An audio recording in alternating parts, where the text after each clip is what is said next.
أعوذ بالله من الشيطان الرجيم بسم الله الرحمن الرحيم. Assalamu alaikum and welcome again to our daily ITV USA show, Balancing Deen and Dunya. My name is Dr. Suzy Ismail and I am thrilled to be with you again as we continue to speak to influential figures, community service leaders, organization leaders, and many incredible people this Ramadan to learn more about what's happening in our Muslim American communities. Today, we're honored to have with us a wonderful guest, Brother Sharif Aly, who is the CEO at Islamic Relief USA. He joined the Islamic Relief USA as Advocacy Council in 2014, and since then has been heavily involved in the programs of refugee resettlement, humanitarian access, and many of the other programs that Islamic Relief USA leads.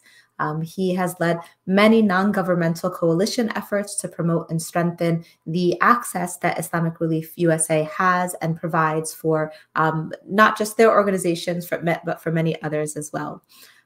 In the past, Brother Sharif has also served as the Executive Director and the General Counsel of Oak Tree Institute Incorporated. And presently, along with leading Islamic Relief USA in many of their incredible initiatives, he is also on the Board of Governors for the American Red Cross, and he was nominated and elected to the Interaction Board of Directors. And I know that this is just the tip of the iceberg of Brother Sharif's impressive bio, mashallah, but I would love to have him on the show to tell us a little bit more about himself directly. So welcome, Brother Sharif. Thank you so much, Dr. Suzy. Jazakallah khair. Assalamu alaikum to everyone. It's a pleasure to be here with ITV USA and this really important program, Balancing Deen and Dunya. Wa alaikum assalam wa rahmatullahi wa barakatuh. We are so happy to have you with us. You know, as I mentioned earlier before the show began, Brother Sharif, you know, I've seen you in many different organizational events and many different programs, and I know that you've been very active, you know, in the Muslim American sphere, really leading organizations, leading initiatives for many, many years. So I'd love to learn a little bit more about your journey. How did you start in this field of humanitarian work and leadership, and how did you end up where you are today? Oh, thank you so much, Dr. Suzy. And it's been always a pleasure to run into you because I know all the amazing work you're doing as well in your community, and may Allah accept it from you. You know, this is a long story, so I'm going to try to keep it short, but it started really in college. I grew up in New York, and I was a student during the time of 9/11. And I knew at that time at Binghamton University, I was there and seeing the news and seeing the reaction of the world at the time. I realized I needed to step up and do something to help my community because we were going to be under a lot of difficult times. And it was very clear at that point that the Muslim community needed leaders to step up and people to step up. A little bit shortly thereafter, you know, you had the Patriot Act, you have the Guantanamo Bay, you have the Iraq War, you have consequence and trial after trial for our community here in America. And I was on the path of going to law school. So I went to law school at Hofstra University and on Long Island. And then while I was there, I had this amazing opportunity to work for a clinic. That was a community and economic development clinic that worked with smaller community-based organizations. At the time, I had thought, I want to go into civil rights. I want to fight for the rights of Muslims everywhere and all of that good stuff. But then I also realized that there's a lot of ways to help people without necessarily going the civil rights path. I was working with many undocumented folks in Long Island, which is super segregated, and unfortunately at the time as well still had a lot of racist undertones and outright racism. And we were helping them establish their own organizations, 501c3s and corporations, and get them to get started so that they could support themselves. After that, I realized that this is a great path to help people and engage with people domestically. And then, of course, I was very involved in the community in volunteer capacity, whether it was through Mass Youth in New York, or whether it was through MSA, or was in many different avenues, alhamdulillah. But then I saw the opportunity where Oak Tree Institute, which was a leadership development training organization, they wanted to go and really focus on developing leaders in communities across the Muslim American community, and especially at college campuses. So I really took that on, and I was part of the founding group of that organization. And a few years later, I was also doing my legal work at the same time. So, you know, in nonprofit salaries, you have to try to find a way to live, right? So, so I was doing I had a law office that I was running, and I had a couple of clients, and one of the clients was on the board of Islamic Relief, and they told me, really, Sharif, they were impressed with my work, and they said, we would love to have someone like you at Islamic Relief. And in 2014, I got to the opportunity, I think, of a lifetime, honestly, to work for an organization that operates in 40 countries across the world, that helps people here domestically to ensure that they have food security, that they have they could resettle in this country and integrate into this country when they become refugees, and that they have access to healthcare. And these were three areas that we really focus on here domestically. And it was still with the same mindset to amplify and uplift local community-based organizations, because Islamic Relief doesn't look to compete with them, but rather how can we help uplift them and support them so that they can do the work that they're best suited to do.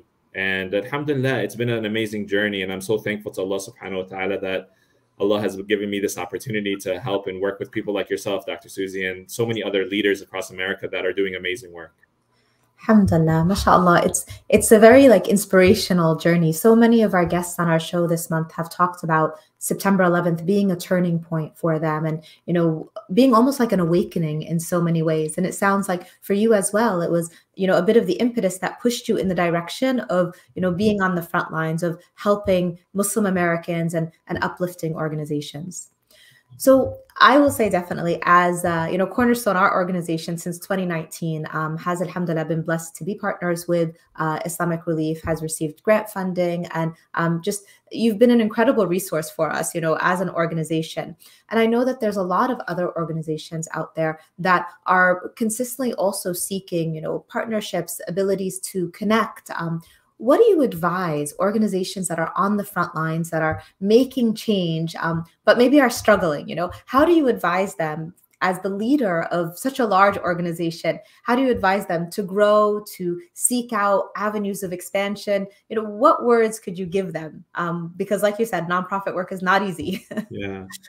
Well, I think there's a lot of advice that could be shared. And I think, but it also depends on the context. So I'll give you some general things that I think of. Number one, I think to be really reputable and able to solicit really important funds from communities, from organizations, from foundations, from institutions, you need to make sure your administrative elements are up in order. And it's really important. And I know sometimes it's not what passionate NGO and nonprofit leaders care about the most. They want to help serve people. They want to make sure they make a difference in their lives. But I'll tell you, you'll be able to do that mission way better if you have a decent and solid administrative backbone to help protect you and allow you to do the work that you do best. And a lot of people will appreciate your work when they see the diligence and technical and administrative capacity you have. Now, I know sometimes you don't have that. So it's really important to as leaders, you cannot just focus on the work alone. You have to focus on building networks and relationships. And this includes volunteers. I mean, I think the Muslim American community is so blessed because in every community we've had, like Islamic Relief just yesterday, we exceeded 30,000 volunteers across America that have registered with our organization. But, those same volunteers are volunteering for so many other organizations in our local communities and so forth. And we have a community that's committed to help and be part of civil society and engage in whether it's civil rights, whether it's humanitarian work, whether it's mental health care, whether it's work in masajid that we need and Islamic schools. There's just so much work that is needed, but we sometimes need to we need time to dedicate to engage in those folks, because and that engagement requires that you give them opportunity to lead sometimes, because that's when they feel a sense of ownership, they're going to give more and they're going to contribute more. Now, it comes with its potential drawbacks. They might make mistakes, but you have to be willing to live with some of those mistakes as well.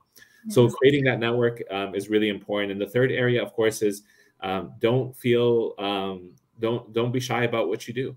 It's really important for you to promote the work that you do. People need to know about it. The only way you could raise money for your mission is if people know that you're doing this great work, right? And that includes with your donor community, with masajid. That also includes with government officials and your local politicians.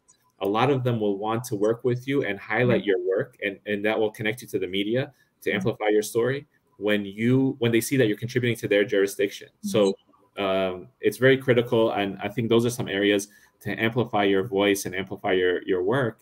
that will help you do your mission work best. And of course, always be willing as a leader to accept constructive feedback, because we're all human and we make mistakes, and we benefit a lot from those around us and what they can give us. And when we learn from what people provide, we could really do a lot more. Yeah, absolutely. So, Brother Sharif, you've talked a lot about leadership, nurturing leadership qualities and those that you work with, but also on a personal note, for you as a leader of a very large organization, and also as a leader, not just in the Muslim American space, but now in a lot of interfaith spaces as well. What do you see in terms of maybe qualities that have helped you get to that place, and maybe personal difficulties that you faced as a leader as well? Yeah, that's a really good question, honestly. I think, I guess I was always raised, this is a credit to my parents, I think, first and foremost. I think we were told constantly that to maintain humility and to always realize that nothing you do, even no matter how talented you are, all of this is coming from Allah subhanahu wa ta'ala. So that humility is very important, because it allows you to ground yourself and realize, maybe I'm so behind this amazing organization that has grown tremendously and is in the media and doing all of this great work, but my contribution is only through the facilitation that Allah subhanahu wa ta'ala has given me this opportunity to do so, and Allah can take it away at any moment. So this focus on humility is very important for leaders. I think it was a foundation of Sayyidina Muhammad sallallahu alaihi wasallam, that he was not exactly boasting about himself. He would never have done that.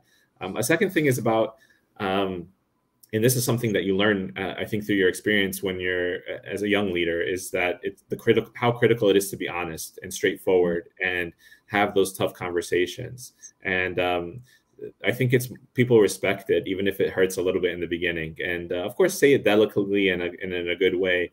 But those honest conversations really prevent a lot of problems in the future, because people, when they hear from you at that time, from you directly, even if they're not happy with it, they will appreciate that you told them, and they will respect it, and they will move on, and they will and usually sometimes you'll maintain the relationship, even if it's something that was a little bit difficult to do. And then the challenges, honestly, are that at times it's hard to say no to people. People want you to be part of their institution, their operation, they want to partner with you, and sometimes you can't, and it's hard to tell people that, I'm sorry, we can't do this, or we don't have the budget, or we don't have this to do this. And it's hard because a lot of people are doing amazing work. So saying no to them is very challenging on an organizational level. On a personal level, I do think that our community can sometimes be a little critical, and how do you balance very few people know you on a personal level. They only see what is shown on social media and what's posted by your organization and so forth. So when people address concerns, sometimes it's not done in the manner that it's not really something. Alhamdulillah, it's something I haven't seen, but I've seen it around with other leaders, and it's something that I could imagine would really have a harming effect if you take it to heart too much, and if you don't know how to balance it and accept it and move on. Yeah, subhanallah, it's true. I think, having tough skin maybe is part of being a leader as well, and not letting, your vision or your mission be swayed by criticisms that may be coming from, hopefully a well-intentioned place, but that may land the wrong way. So you mentioned the importance of humility as a leader. And, we're living in a day and age of social media. And, you had also mentioned as a leader, making sure that you're not boasting, but the importance of the organization getting out there, sharing what you're doing, sharing information. And I think sometimes it can be hard to navigate, and consistently renew your intention of, why am I posting this? What benefit is it for sharing it? Is it to highlight the great work I'm doing, or is there something more? How do you find that balance between keeping your ego in check, and not looking for public approbation, but at the same time, getting your message out there? Yeah, I think you need to have a team around you that keeps you grounded. You need to have trustworthy people that will tell you what they think truly and honestly. And then also, I think you may be the face of some of the marketing or promotional work, but you shouldn't be the one maybe doing it. You should let someone else take care of it, and you should try to let that be done by someone else and let them manage that part. And you try to stay away from it. I know that might be a little harder for smaller organizations, but I do think social media is a very serious challenge for leaders. I think from a spiritual perspective, because you could post yourself, and I've experienced this myself. I've been in the field in Turkey just recently. In Gaziantep, we were distributing food boxes and hygiene kits to people who were in tents after the earthquake, and they take pictures of you and they post it on social media, and you see everyone liking it, and then it's very easy as a human being to be like, oh wow, this is so amazing, people really appreciate this work. And it's very easy if you're the one engaging on it directly, to lose yourself. And it's very important that you have people around you that protect, that care for your interests and keep you grounded, and also that you try not to be the face of, you try not to be the one constantly posting and positioning yourself to do all the promotion, because then your intentions constantly get challenged. But as you mentioned again very well, is that it's a constant connection with you and Allah subhanahu wa ta'ala too. And that renewal of intentions, and also asking Allah sincere dua to keep you sincere for the mission, reminding yourself why you're doing what you're doing. And thankfully, the mission that we do, we see the people directly who've been impacted by such tragedy. And if I'm trying to do this for myself, then there's something really wrong, and I think you'll make mistakes. You'll definitely make mistakes if you're about your own promotion versus helping the people in need. So thankfully, there's a lot of elements to it, but I really think it's critical that you focus on your relationship with Allah subhanahu wa ta'ala, keeping sincere and remembering why you do what you do. SubhanAllah, that's good advice, definitely for all of us. So you mentioned the work that Islamic Relief does, particularly in disaster areas. And I think for many of us and our viewers, when we think of Islamic Relief USA, it is synonymous with, disaster relief work, work on the ground. But it wasn't until, we became involved with Islamic Relief that I realized there's a lot more that goes on at Islamic Relief USA. And I'd love for you to share a little bit about the organization and the many different spheres that you're involved in, so that our viewers can get to know you a little bit better. Yeah, thank you, Dr. Suzy. And alhamdulillah, you're right. Islamic Relief in 1993 in USA started as a disaster response organization. Our first campaign and response was in Bosnia, with unfortunate genocide and violence that took place against Bosnians, as you all are aware of. And that was our first major campaign. Islamic Relief globally, Islamic Relief Worldwide, the Federation, has started in 1984, and the first response they were responsible for was in East Africa, and the famine that took place there. So our legacy comes from an organization of people who've been committed to respond to the most severe disasters that take place across the world. However, over time, we matured, and we realized that we needed to do that disaster response, but we stayed after those disasters took place. So when we stayed, what did we do? We decided, well, these folks need help to be resilient, to address any future upcoming problems that they have. They also need sustainable programming that helps them rebuild their lives after they've lost everything. So we started going into, and then the third area really was very critical, especially early on, was that after responding to these disasters, we found that we were dealing with so many widows and orphans. So who's going to take care of them now after all of this, after these disasters took place? So our first major program after the disaster response was an orphan program that helps support orphans by providing them financial assistance. In addition to that, though, they also receive educational programming, water and sanitation programs, and healthcare programs to help them navigate the difficulty of being alone. And sometimes only with a guardian, they've lost their fathers, or some have lost both parents. And then today we're almost 30,000 orphans that we sponsor across the world, and globally 85,000 orphans that we take care of day to day. So it's a blessing to be able to do that kind of work. Then the next area I would say is the sustainable development programming that we started doing, and this was really to address major issues that were causing people to live in poverty. So as an example, we had a project in 2017 in Kenya that was supported by USAID, Islamic Relief USA, and our team in Kenya to provide drip irrigation system to help local community to become farmers.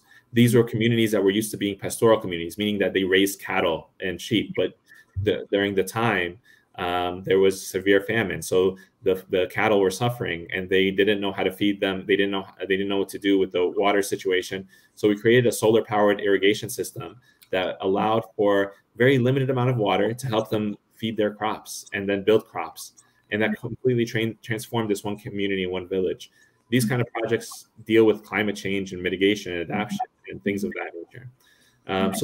And then we also have other programs, many other programs like this, where we address livelihoods of people, water and sanitation programs that help with getting people with proper water systems. For instance, we've done whole irrigation systems in Western Africa, in Eastern Africa, in South Asia, that have completely transformed communities, have allowed women to go to school because they no longer have to go spend the whole day walking to get water for their family, have allowed children to get in their educational system. In Ethiopia, as an example, 11 school districts were shut down during the famine because because kids were not attending school. So they asked them, why are the kids not attending school? It's because the kids are helping their parents go out for food and water every day. So of course, that's an essential need. They're not going to be able to be educated if they need to meet their daily needs.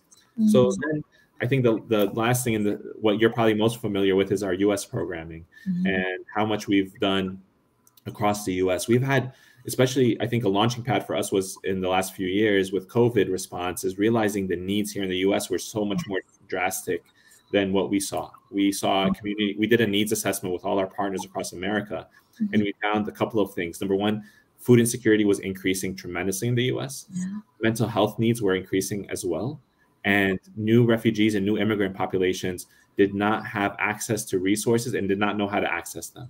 So with those three things, we built our US program strategy around food security, mental healthcare access, and also refugee resettlement integration services.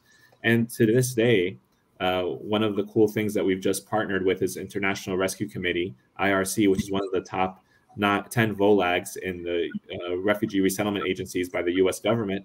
We're working with them closely to help resettle all refugees coming into America. We're going to be taking on that responsibility with our affiliate and partners across America to do so, inshallah. So it's been, we're doing a lot. I probably could keep talking for a lot longer to tell you all the good work we do. But really, it's done because of the amazing support that we have in our community. We have such a generous, engaging community that cares about helping people. And we're so thankful that we're part of this amazing community that continues to help over and over and over again. MashaAllah. No, alhamdulillah. And I know, again, this is just like a peek at what it is that Islamic Relief USA does. And I encourage all of our viewers to explore the website and to learn more about the organization, because there is a lot more.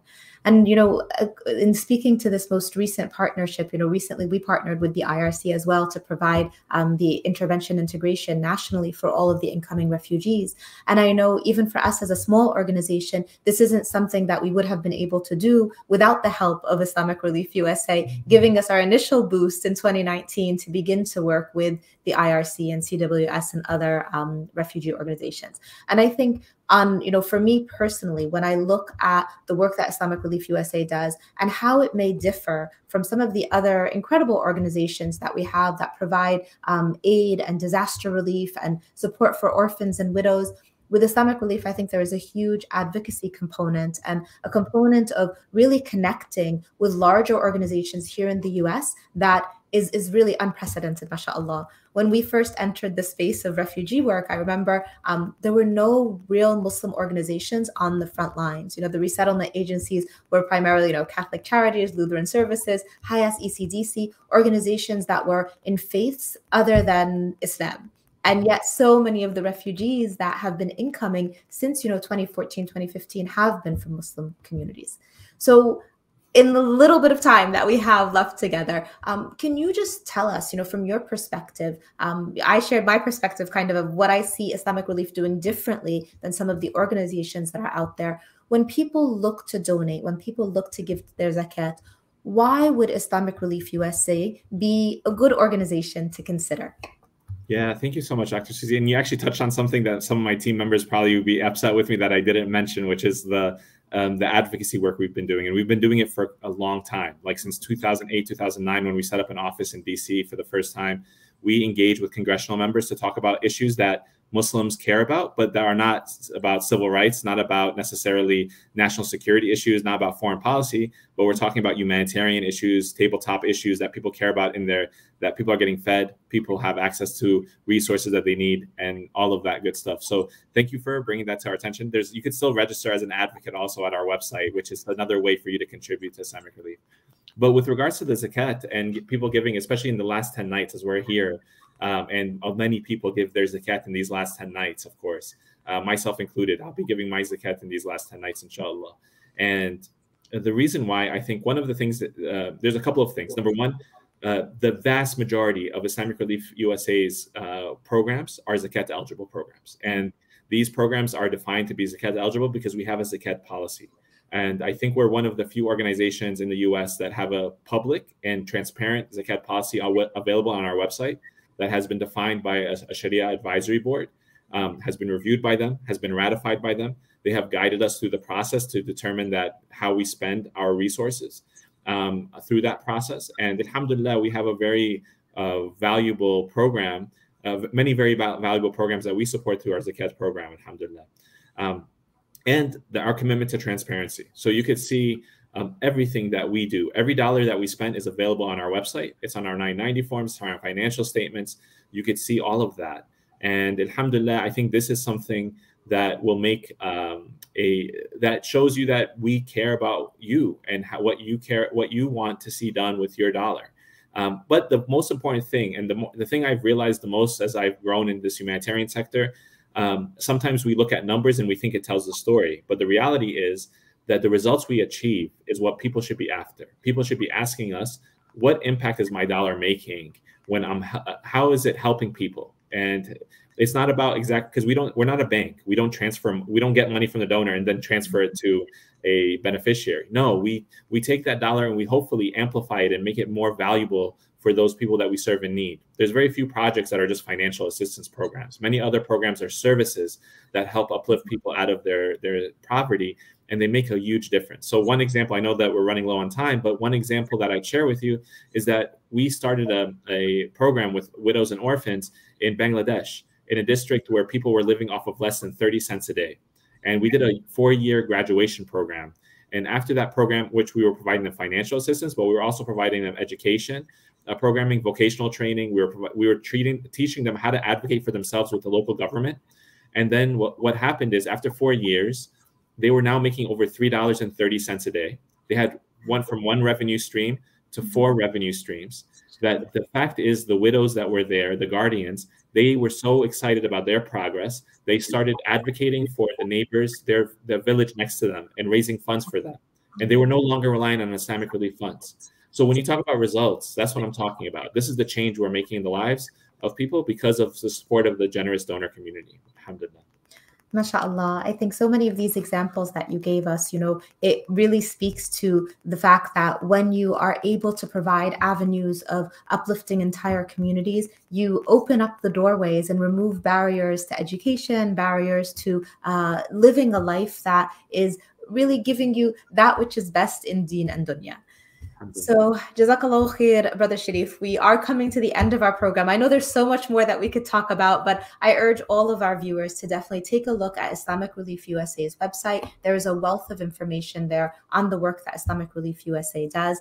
Definitely support Islamic Relief USA along with all of the other organizations that you support, because we've got incredible organizations doing just amazing work, throughout the US and beyond. And just to recap, Brother Sharif, you shared with us some amazing gems on how to balance being a leader, being on the front lines, and ensuring as much as possible that your intentions remain pure, remain for the sake of Allah, remain sincere, and protecting yourself from getting sucked into sometimes the egocentric world of social media and being on the front lines. Before we wrap up, is there anything that you want to share with our viewers this Ramadan and these final nights that we have left before we wrap up? Well, first, I'd like to thank iTVusa and you, Dr. Suzy, for the amazing work you're doing and the amazing work you're doing with Cornerstone and just in the New Jersey community, mashallah. May Allah reward you and reward your team for all the great work. And to the viewers, I think Jazakumullah khair for your continued support. Islamic Relief is a community organization. We're based on all of your support, and we're there also to hear your advice and feedback. So I ask Allah subhanahu wa ta'ala to reward all of you, to accept from you, and to keep us all sincere to serve the people in need all across the world. Jazakumullah khair wa barakallahu feekum. Ameen, ameen. Thank you again to all of our viewers for joining us. Please be sure to join us again tomorrow on iTVusa's Ramadan program, Balancing Deen and Dunya, at 2 p.m. Eastern Standard Time. Assalamu alaikum. Wa alaikum.